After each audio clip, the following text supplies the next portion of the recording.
आप सभी का ई जोन मराठी एजुकेशन चैनल पर स्वागत। विद्यार्थी मित्रों, 5वीं कक्षा से लेकर 10वीं, 11वीं, 12वीं कक्षा तक जो महत्वपूर्ण विषय होता है निबंध लेखन, यानी उपयोजित लेखन में हमें निबंध लिखना आवश्यक है। निबंध लेखन 7 से 8 गुण अंक के लिए कुल 10 अंक तक, 7 से 10 अंक तक बोर्ड एग्जाम में लिखना पड़ता है। इसके लिए आवश्यक है जो करंट सब्जेक्ट है उस पर हमें निबंध लेखन आना चाहिए।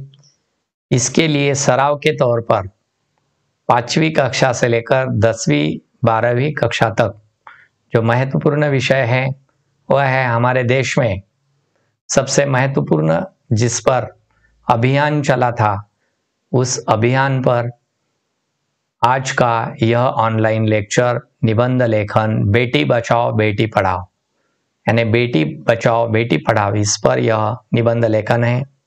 हमें इसकी पूरी जानकारी लेनी है और जानकारी लेने के बाद हमें उस पर 100 से 120, 130 शब्दों तक हमें निबंध लेखन करना है। तो सबसे पहले हम उस निबंध के बारे में जानकारी लेने वाले हैं। यत्र नार्यस्तु पूजयन्ते रमन्ते तत्र देवता, अर्थात जहाँ नारियों को सम्मान दिया जाता है वहाँ साक्षात देवता निवास करते हैं।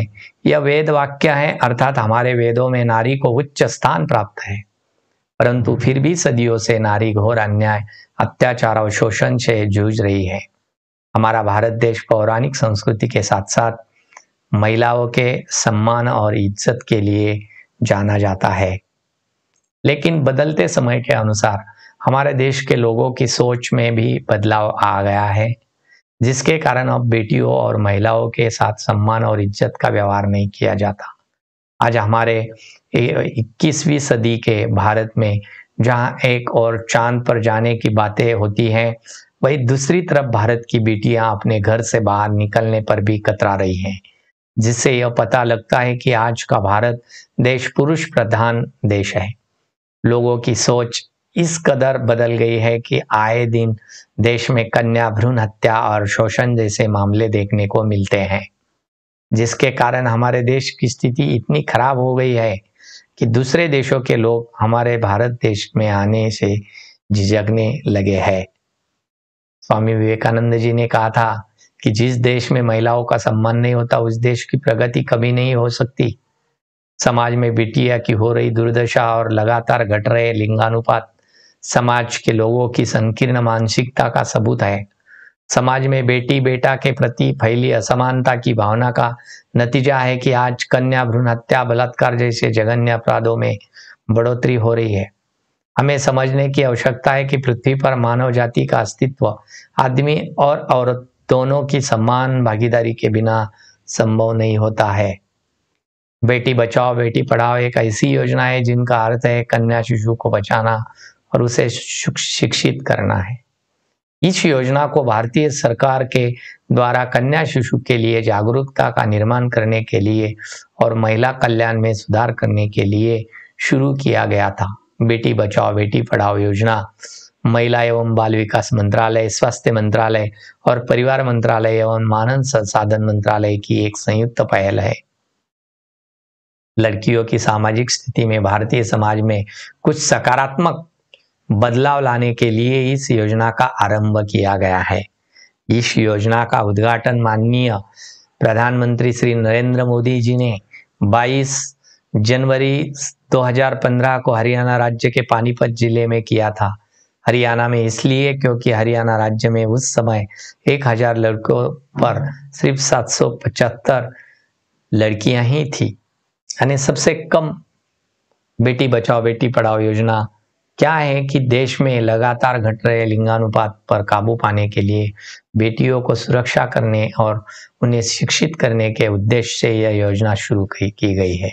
शुरुआत में जिन जिलों में बेटियों की संख्या बेहद कम थी और उनकी स्थिति बेहद खराब थी, उन जिलों में इस योजना की शुरुआत की गई थी ताकि वहां बेटियों की दशा में सुधार लाया जा सके और बेटियों के प्रति लोगों की संकीर्ण सोच बदल सके।